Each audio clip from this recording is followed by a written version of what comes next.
थे एक और नए वीडियो में एक और नए टॉपिक के साथ। बहुत ही इंपॉर्टेंट टॉपिक होने वाला है आपके लिए। तो आप सब जानते हो भारत का राष्ट्रीय ध्वज तिरंगा है। तिरंगे के बारे में ऐसे बहुत सारे फैक्ट्स होते हैं जो सबको नहीं पता होते हैं। जैसे कि आप ले लीजिए लंबाई और चौड़ाई का अनुपात ही समथिंग्स वो कन्फ्यूजन रहता है। ये कब अपनाया गया, ये तिथि क्या थी, इसमें जो 24 तीलियाँ वो क्या दर्शाती हैं, इसमें तीनों रंग क्या दर्शाते हैं, और हमारा राष्ट्रीय प्रतीक क्या है और किस प्रकार से इसका वर्णन किया गया है। ये सारे प्रश्न जो होते हैं वो मैं सारे इस वीडियो में सॉल्व करूँगा आपके। तो अगर आपको वीडियो पसंद आएगा तो ही आप इसे लाइक कीजिएगा, और अगर आप चैनल पर नए हो तो सब्सक्राइब कर लीजिएगा और बेल आइकन दबा लीजिएगा। इससे क्या होगा, जो मैंने वीडियोस बनाऊंगी या मैं कोई अपडेट आपके अपने चैनल पर डालूंगी तो उसका जो नोटिफिकेशन आता है सबसे पहले पहुंच जाएगा। तो स्टार्ट करते हैं आज के इम्पोर्टेंट सेशन को। तो गाइस, जो पहला आपका हेडिंग है वो क्या कह रहा है देखिएगा। भारतीय ध्वज यानी तिरंगे के बारे में वैसे कौन सारे फैक्ट्स हैं जो आपको नहीं पता वो मैं सब बताऊंगी। तो जैसे 3 पट्टियों वाला तिरंगा भारत का राष्ट्रीय ध्वज है, सभी जानते हो आप। ध्वज की लंबाई व चौड़ाई का अनुपात 3:2 है। आप तो सभी जानते हो कि अनुपात होता है तिरंगे के, कुछ चौड़ाई होती है कुछ लंबाई होती है, जो उसका अनुपात उसका जो रेशियो है वो 3:2 है। तो आई होप आपको ये लाइन जो अनुपात वाली वो समझ में आई होगी। फिर बात करते हैं दूसरे वाले पॉइंट की। भारत की संविधान सभा ने राष्ट्रीय ध्वज का जो प्रारूप है वो 22 जुलाई 1947 को अपनाया था। तो गाइस, आपके लिए एक ट्रिक मैं बताने जा रही हूँ, आप इसे ध्यान से समझिएगा कि जो 22 जुलाई 1947 को जब तिरंगा अपनाया गया तो फिर इसको हम कैसे याद करें। तो देखिए, जुलाई के बाद अगस्त आता है। अगस्त को हम 15 अगस्त को हम स्वतंत्रता दिवस इंडिपेंडेंस डे मनाते हैं, उसमें ध्वज फहराते हैं। हालांकि हम गणतंत्र दिवस में भी तिरंगा फहराते हैं, लेकिन हमें यहाँ पे ट्रिक से ध्यान रखना है बस। अगर 26 जनवरी को भी ध्वज फहराते हैं तो वैसे कैसे इसको याद करें, लेकिन नहीं गाइस, आपने लॉजिक समझना है कि आपको बस एक चीज़ क्वेश्चन को प्रिपेयर करना है। तो जुलाई हो गया, जुलाई के बाद अगस्त आया, तो अगस्त को हमने 15 अगस्त को ध्वज फहराया। तो जुलाई में जो अपनाया गया 22 जुलाई 1947 को, उसके बाद ही तो फहराया गया। तो गाइस, जैसे अभी आपको मैं राष्ट्रीय गान हो गया, राष्ट्रीय गीत हो गया, राष्ट्रीय प्रतीक हो गया, ये सारे जो नेशनल सिंबल्स हैं, जब इनके बारे में तिथियां बताऊंगी तो आप कंफ्यूज हो जाओगे। ऐसा होता है सबके साथ, आप नए नहीं हो तो इस कन्फ्यूजन ना हो, इसलिए मैंने ट्रिक बताई है, ताकि आप याद रखोगे कि अगस्त जब ध्वज की बात आएगी तो आप तुरंत जान जाओगे कि 22 जुलाई 1947 को ही अपनाया गया था हमारा राष्ट्रीय ध्वज। तो आई होप आपको ये लाइन समझ में आएगी और आपको यहाँ 2 पॉइंट का वीडियो समझ में आया होगा। अगर आपको सही लगे तो लाइक कर दीजिएगा, और अपने फ्रेंड्स, फैमिली, स्टडी ग्रुप ने जहाँ भी आप चाहते हो कि ये स्टडी काम आ सकती है, आप इस वीडियो को शेयर कर दीजिए, क्योंकि जिन लोगों को ये चीज़ नहीं पता है इस वीडियो से उसे पता हो जाएगी। फिर आते हैं 3rd नंबर पॉइंट पे। सफ़ेद पट्टी के बीच में नीला रंग का चक्र है जिसमें 24 तीलियां, कितनी तीलियां हैं, 24 तीलियां हैं। और ये 24 तीलियां क्या दर्शाती हैं, ये समय हमारा जो घड़ी इसमें 24 घंटे होते हैं, उस 24 घंटे को 24 तीलियां दर्शाती हैं, समय अंतराल को दर्शाती हैं, समय का सदुपयोग को दर्शाती हैं। तथा इस चक्र को कहाँ से लिया गया, अशोक के सारनाथ स्तंभ से लिया गया है। राष्ट्रीय ध्वज में जो चक्र बना हुआ है बीच में 24 तीलियों वाला, उसे कहाँ से लिया गया, उसे अशोक स्तंभ से लिया गया जो सारनाथ में स्थित है। फिर आते हैं 4th नंबर पॉइंट पे। तो गाइस, 4th नंबर पॉइंट क्या कह रहा है ये देखिएगा। राष्ट्रीय ध्वज का केसरिया रंग यानी सैफरॉन रंग क्या दर्शाता है, जागृति, शौर्य तथा त्याग को। तो ध्यान रखिएगा, जो सैफरॉन कलर है वो जागृति, शौर्य तथा त्याग को दर्शाता है, क्योंकि ये बहुत लाइटेबल होता है, बहुत चमकदार होता है, बहुत एनर्जेटिक कलर होता है ये। फिर आते हैं व्हाइट रंग, सफ़ेद रंग की बात करें तो सत्य तथा पवित्रता को दर्शाता है। जानते हैं आप, सफ़ेद रंग बहुत शांति का प्रतीक, कूल रंग होता है व्हाइट कलर। फिर आता है इसमें हरा रंग, ग्रीन कलर क्या दर्शाता है, जीवन समृद्धि का प्रतीक है हरा रंग। तो गाइस, मैं आशा करें कि आपको तीनों कलर, जैसे कि केसरिया रंग जागृति, शौर्य तथा त्याग का प्रतीक है, सफ़ेद रंग उसी प्रकार सत्य एवं पवित्रता का, और हरा रंग जीवन समृद्धि का प्रतीक है। आपके तीनों कलर तिरंगे के हो गए, जो क्या दर्शाते हैं ये सब आपने इसमें पढ़ा हुआ है। मैं आशा करूँगी जो मैं पढ़ा रही हूँ उसे आप साथ में लिख भी रहे होंगे। नहीं लिख रहे हैं तो आप जैसे भी आपको सही स्क्रीनशॉट या फिर वीडियो यूट्यूब पे तो आपके लिए हर टाइम अवेलेबल है, बस सर्च करने की देर है।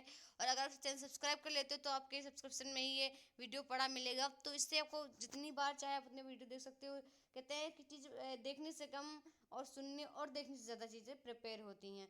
फिर बात करें राष्ट्रीय ध्वज को संविधान सभा में हंसा मेहता ने प्रस्तुत किया। तो बहुत ही इंपॉर्टेंट पॉइंट ये बन जाता है कि राष्ट्रीय ध्वज को संविधान सभा में हंसा मेहता ने ही प्रस्तुत किया था। फिर आते हैं 5th नंबर पॉइंट पे। 5th नंबर पॉइंट क्या कह रहा है गाइस, ये देखिए। जनवरी 2004 को जनवरी 2004 को महत्वपूर्ण विनिर्णय, बहुत महत्वपूर्ण विनिर्णय में उच्चतम न्यायालय ने क्या घोषणा की। संविधान के अनुच्छेद 19, आप सब जानते हैं ये मौलिक अधिकारों के अंतर्गत आता है। अनुच्छेद 19 अनुच्छेद 19 के 1 के आ के अधीन राष्ट्रीय ध्वज फहराना नागरिकों का मूल अधिकार। मैंने आपको जैसे कि बताया, जो अनुच्छेद 19 है मूल अधिकारों के अंतर्गत आता है। 12 से 35 में बताए गए मूल अधिकार, तो उसी के अंतर्गत ही आता है। तो गाइज आपको समझ में आया कि राष्ट्रीय ध्वज फहराना वो हमारा मूल अधिकार, ये हमारी रिस्पॉन्सिबिलिटी है, ये हमारा राइट है कि हम इसे फहराएं।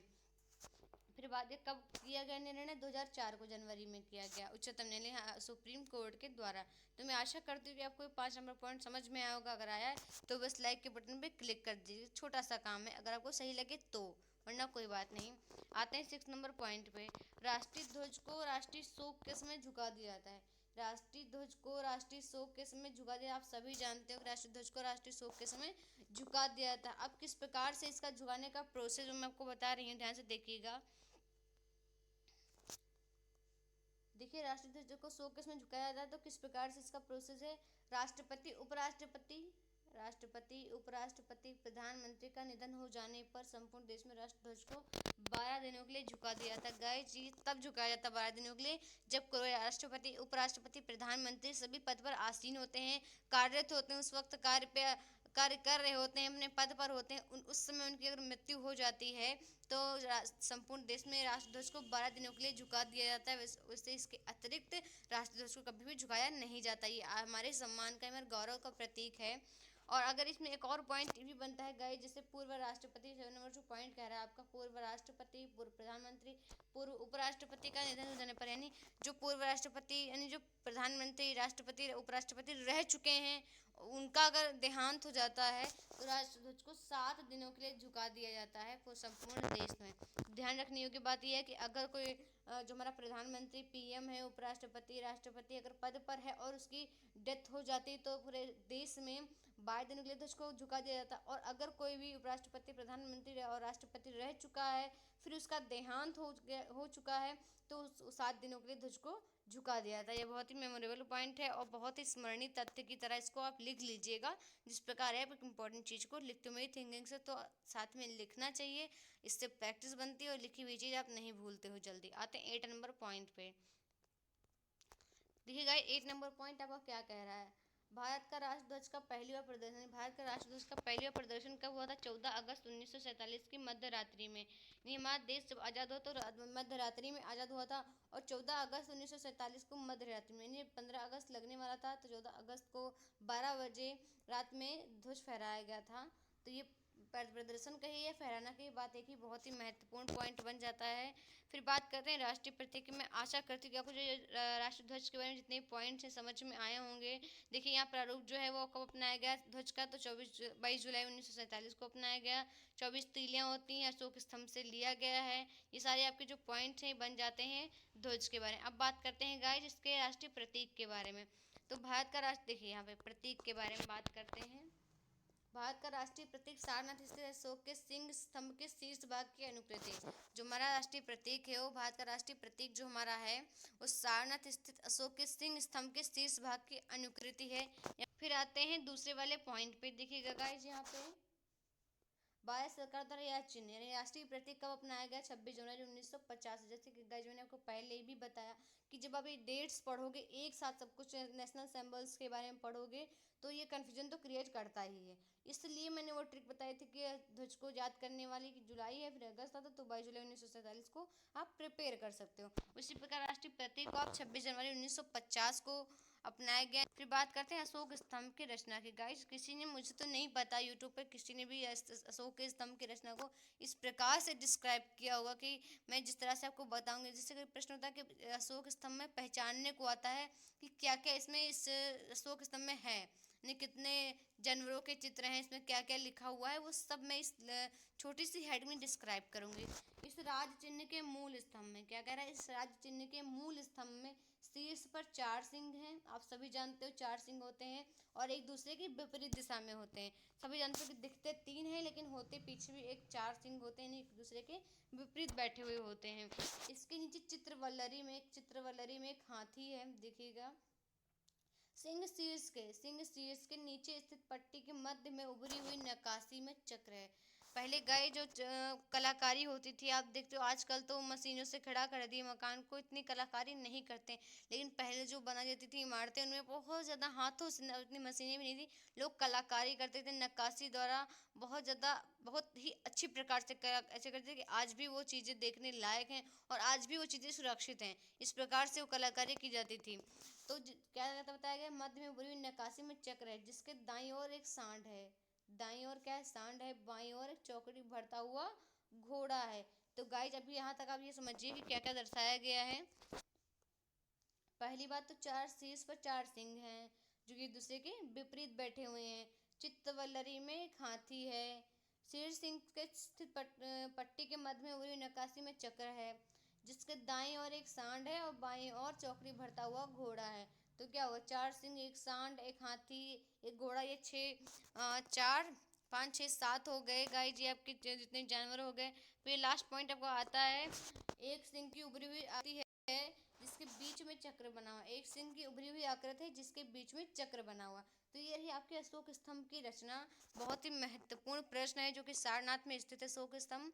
हर प्रकार से इसमें प्रश्न पूछे जाते हैं। तो मेरी उम्मीद यही है कि आप हर एक चीज़ को अच्छी प्रकार से समझते हैं, हर एक चीज़ अच्छी प्रकार से समझने का प्रयास भी करते हैं। गाइज मैं इस तरह से आपको पढ़ाती हूँ, मेहनत करती हूँ, एफर्ट डालती हूँ।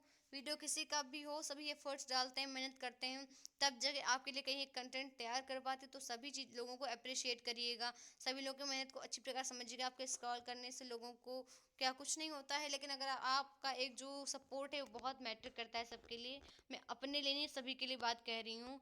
फिर 4 नंबर पॉइंट आपका क्या कह रहा है, यह संपूर्ण सिंह स्तंभ एक ही पत्थर को काट कर बनाया गया है।